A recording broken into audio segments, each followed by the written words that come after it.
los elementos importantes para la historia de todos los pueblos es precisamente las partes genealógicas, las ascendencias de las familias tradicionales, por ejemplo, vienen a darnos parte de la historia y la geografía de cada una de las comunidades.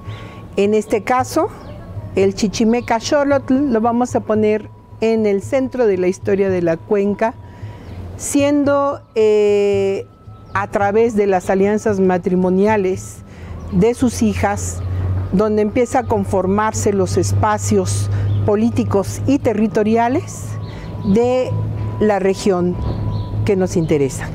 Así, los pueblos de Xolos y Reyes aparecen como dos de los principales protagonistas de la historia del centro, como descendientes precisamente de este gran personaje que es el chichimeca de xolotl.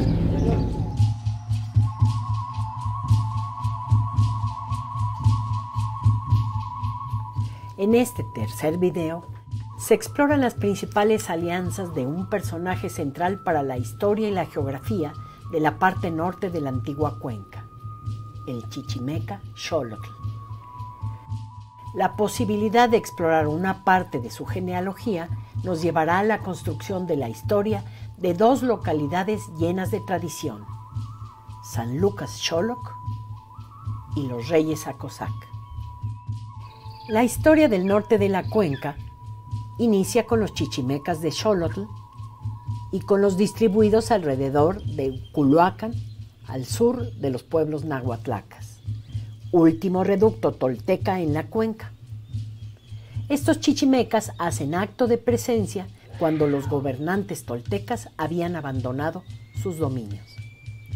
Es entonces cuando Xolotl toma posesión de las tierras y de manera simbólica sobre un cerro, actualmente nombrado San Lucas Xoloc, bajo la concepción cultural de la geografía que tenían los pueblos mesoamericanos, el área fue dividida, como señala Ixtlilxóchitl. Tomó posesión, subido en el cerro Xoloc, tirando el señor chichimeca 4 flechas con todas sus fuerzas por las 4 partes del mundo, y después atando el esparto por las puntas, Malinali, y haciendo fuego y otros ritos, se fue a otro cerro muy alto que se dice Chichiunautecatl, haciendo las mismas cosas. Esta posesión se ratificó políticamente con alianzas matrimoniales y dotaciones de tierra otorgadas por el propio Xolotl bajo condición de tributo y reconocimiento de gobierno. De este modo, el Valle de México quedó dividido en 4 partes. Xolotl gobernó en Tenayuca, quien junto con Chiconcuautli en Xaltocan encabezan la Chichimecatlali, o territorio político de los chichimecas. Tzontecomatl gobierna en Coatlinchan, quien junto con Nopaltzin en Texcoco encabezan la región Acolua o de Acolhuacan. Cogualtlapatl y Coscacuau, señor de Culhuacán, quedaron a cargo de la región Culhua. Y por último, Acolhua, con su casa de gobierno en Azcapotzalco, conformó la región tepaneca.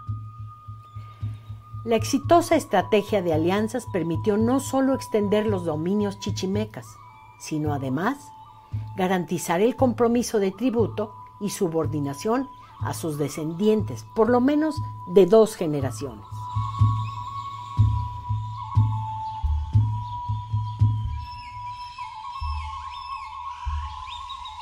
Hacia el siglo XIII sobresalen en la división del Valle de México los xaltocamecas, grupos otomíes que dominaban una extensa área desde la isla de Xaltocan hasta Meztitlán y Tototepec. Ecatepec y Chiconautla, junto con otros pueblos, quedaron bajo el gobierno y límites xaltocamecas, según lo implica Anales de Cuautitlán. Los aztecas en su famosa peregrinación pasaron por Xaltocan y Ecatepec para continuar su ruta hacia Tulpetlac, Cuatitlán, Tenayuca, hasta llegar finalmente a Tenochtitlan. Gibson señala que los mexicas dentro del altiplano se establecieron en tierras del tepaneca Aculua, señor de Culhuacán, quien se hiciera célebre por su dominio sobre los mexicas, conocidos por ser audaces y aguerridos. En este escenario, los tepanecas inician un proyecto de expansión con el fin de apoderarse de toda la cuenca de México. Tezosomoc, su gobernante, sabía que al dominar a los pueblos principales, la encomienda sería mucho más fácil. De este modo, inicia la guerra contra Xaltocan y Cuautitlán. La derrota de Xaltocan obligó a los otomíes a huir hacia el este y el sur, y todos los dominios y posesiones xaltocamecas pasaron a formar parte de los tepanecas. La victoria dio confianza a Tezosomoc para considerar enfrentarse a los acoloas. Ixtlilxóchitl, gobernante en turno y nieto de Quinatzin, se prepara para la guerra convocando a sus aliados de las regiones de Huexutla, Cohuatepec, Tepeapulco, Tizayuca, Zempoala, Tulancingo, Chalco y Acolman. Ante tal ejército, la derrota de Tezosomoc era inminente, por lo que decide rendirse. Ixtlilxóchitl recibió de buen agrado la comunicación de rendición del tepaneca. Sin embargo, el día de la ratificación de su derrota, Tezosomoc sitia al señor Acolua en la región de Chiconautla y le da muerte. Asesinado Ixtlilxóchitl, Tezosomoc se convierte en el señor más poderoso de la cuenca de México. A la muerte de Tezosomoc, su primogénito es asesinado por su hermano Maxtla, quien al fin le sucede en el gobierno. Con este hecho, Tenochtitlan y Tlatelolco se levantan contra Maxtla. Nezahualcóyotl, hijo de Ixtlilxóchitl, encuentra la ocasión para aliarse a los mexicas, vengar a su padre y recuperar el Acolhuacan. Así, mexicas, acoloas y varios señoríos se unieron contra Maxtla, dando fin a la guerra y consolidando la denominada Triple Alianza, que conformada por los mexicas de México Tenochtitlan, los acoloas de Texcoco y los minimizados tepanecas de Tlacopan, se convirtió en la fuerza política más poderosa del centro y provincias en Mesoamérica. Fue una fuerza militar para realizar campañas de dominio conjunto que asegurara, a su vez, respetar los dominios tradicionales de cada uno. Cuando la hegemonía tepaneca fue vencida y Azcapotzalco fue sometido, la Triple Alianza, bajo el gobierno de Ixcoatl, dio oportunidad a una expansión territorial, económica y política sin precedentes por parte de los mexicas. El dominio sobre nuevos territorios apareció como una constante en la vida mexica. Una vez sometida una población, se determinaba el tributo que ésta debía pagar, recaudándose parte de él de inmediato. Enseguida, los mexicas dejaban en la población a un recaudador o calpixqui, encargado de vigilar que los tributos se recogieran y fuesen enviados al centro de gobierno. Así, los pueblos tributarios tuvieron a Acolman como cabecera y a Acolhuacan Texcoco como beneficiario. Estos pueblos pueden ser localizados actualmente hacia el noreste del Estado de México y al sureste del Estado de Hidalgo.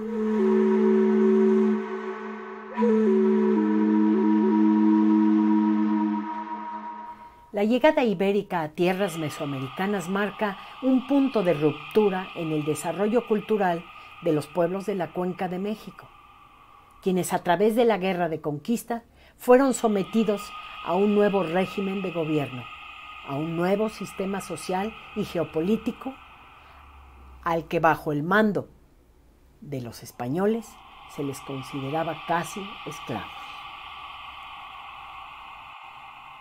En una relación anónima de la conquista se afirma que la gente de Chiconautla, Xaltocan, Cuautitlán, Tenayucan, Azcapotzalco, Tlacopan, Coyoacán, durante el asedio de Tenochtitlan, se fueron a refugiar a Tlatelolco, el último bastión de la defensa indígena y lugar al cual tributaban dichos pueblos.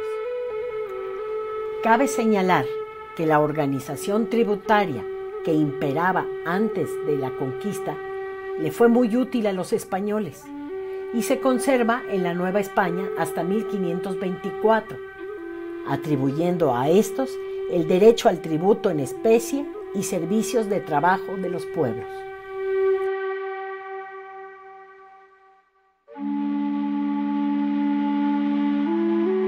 Uno de los elementos principales para poder abordar la historia documentada de esta región es el Códice de San Lucas Xolos, precisamente resguardado por la comunidad del pueblo de Xolos.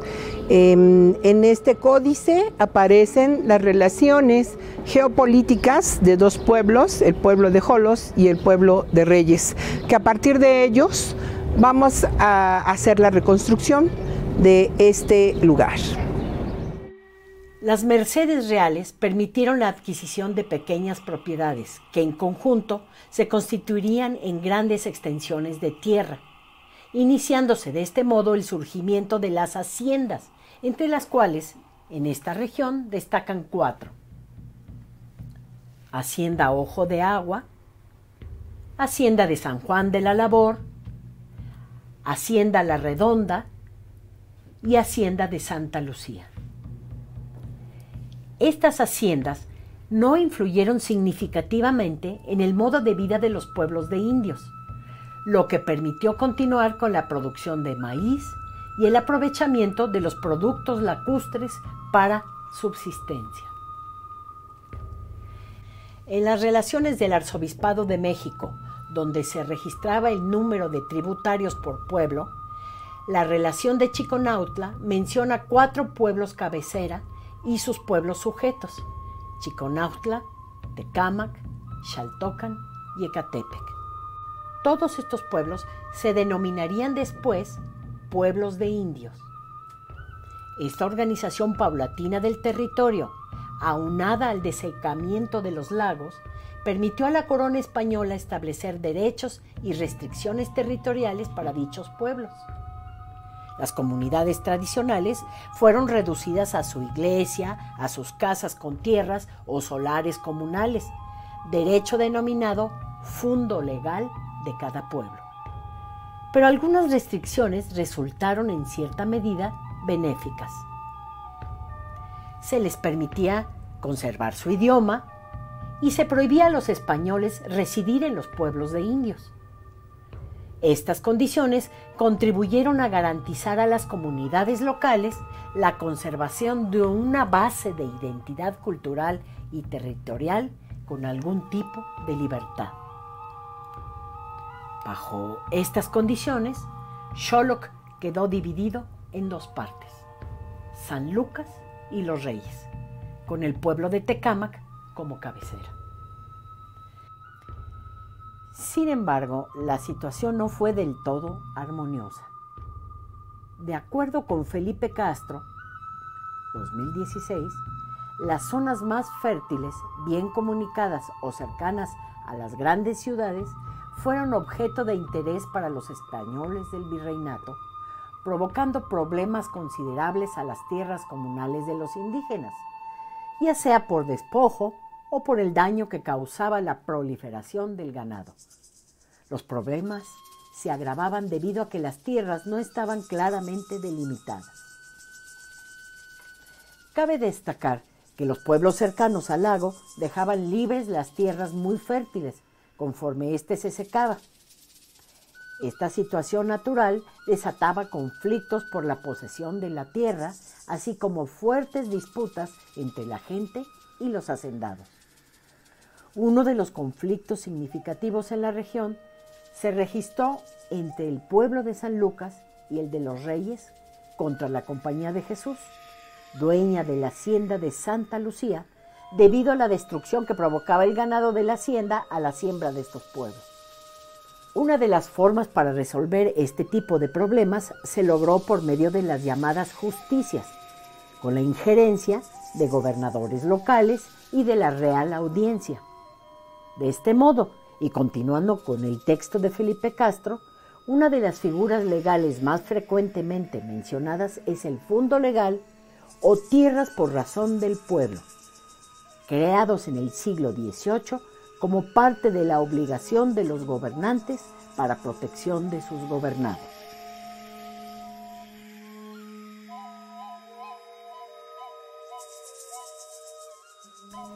Los códices son fuentes primordiales para la reconstrucción histórica de los pueblos. El de San Lucas Sholok tiene la fortuna de conservar el texto que atestigua su fundo legal. Documentos como este fueron realizados entre los siglos XVII, XVIII e inclusive algunos en el siglo XIX a solicitud de las autoridades del gobierno virreinal. Como se trataba de documentos realizados por las comunidades de la época, algunos investigadores no comprendían su contexto legal y los consideraban códices falsos. Una denominación no aceptable, ya que en realidad los códices eran producto del proceso histórico de los pueblos. En el caso de San Lucas, el códice no solo muestra aspectos de la cosmovisión de la gente que lo creó, sino también brinda información acerca de las localidades y regiones del entorno.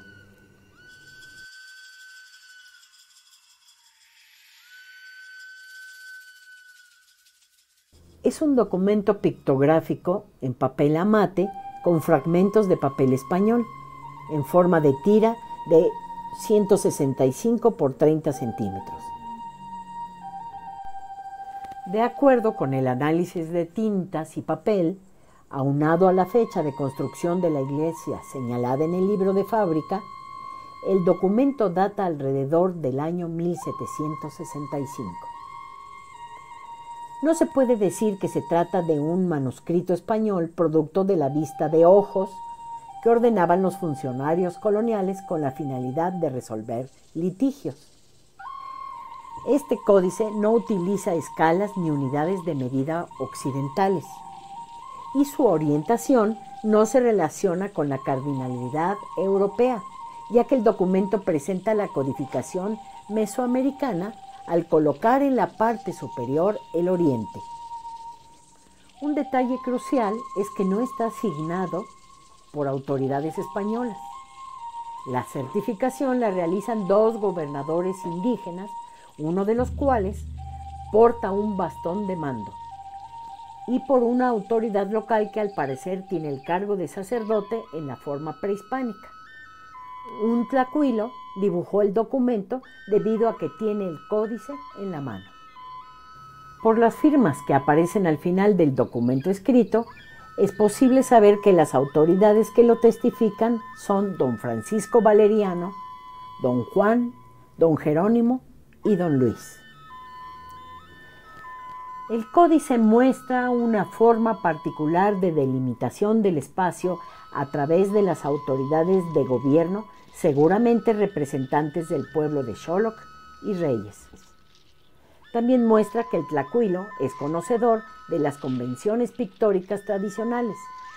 Además, el representante de la divinidad o sacerdote es denominado Nochistitli.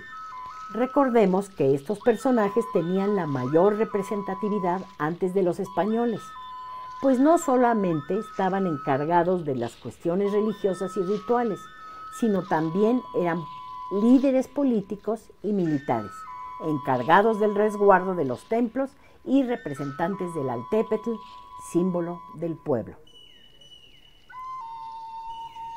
La presencia de estos personajes evidencia una forma prehispánica de apropiación territorial presente aún en el siglo XVIII en la región y que describiremos a continuación. 1. El documento indica que reunidos en Xoloc, los gobernadores indígenas, así como autoridades locales, el tlacuilo y el Nochistitli, pintaron sus rostros con color negro antes de iniciar el recorrido. 2. El Nochistitli, en su calidad de representante divino, así como encargado del dios tutelar del grupo, es quien marca el inicio del recorrido. 3. Por el texto escrito en el códice, Se sabe que el recorrido inicia en el oriente, pues se lee Inquiza y Atonalica, lugar por donde está saliendo el sol, o sea, el día, y termina en el poniente, Incalaquilla Patonali, lugar por donde se está metiendo el sol, el día. 4. La delimitación espacial se realizó mediante marcas asociadas con alguna característica del paisaje y no con mojoneras de piedra como las de concreto que se usan actualmente. 5. Con base en el recorrido, es posible realizar una reconstrucción hipotética de los linderos tradicionales del pueblo que hasta hoy son identificables en San Lucas Xoloc y los Reyes Acosac. 6. Por otro lado, si yuxtaponemos las imágenes pictóricas del códice, notaremos que hay concordancias precisas entre ambos. Así, podemos señalar el paraje de Atoyactitlán y un cerro que al parecer corresponde a Cuauquechola como referentes, lo que permite la ubicación de los linderos y mojoneras mencionados acordes con la orientación señalada con huellas de pies.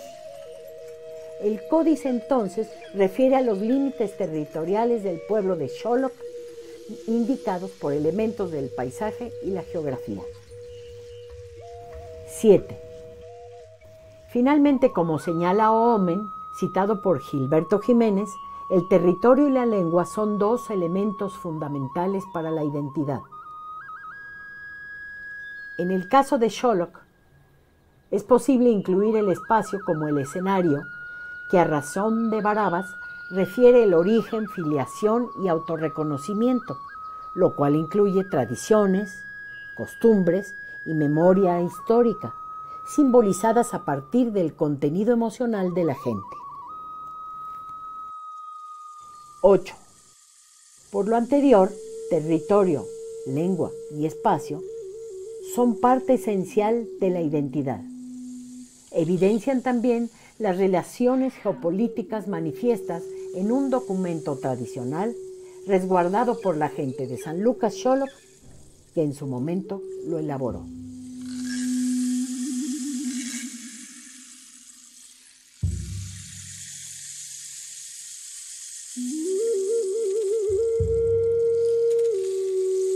A lo largo de este capítulo pudimos percatarnos cómo un elemento genealógico puede servirnos en la reconstrucción de toda una región. Esperemos que haya sido de su agrado y los esperamos para el siguiente programa, que tiene que ver precisamente con las iglesias de toda la región Ecatepec, Tizayuca. Gracias.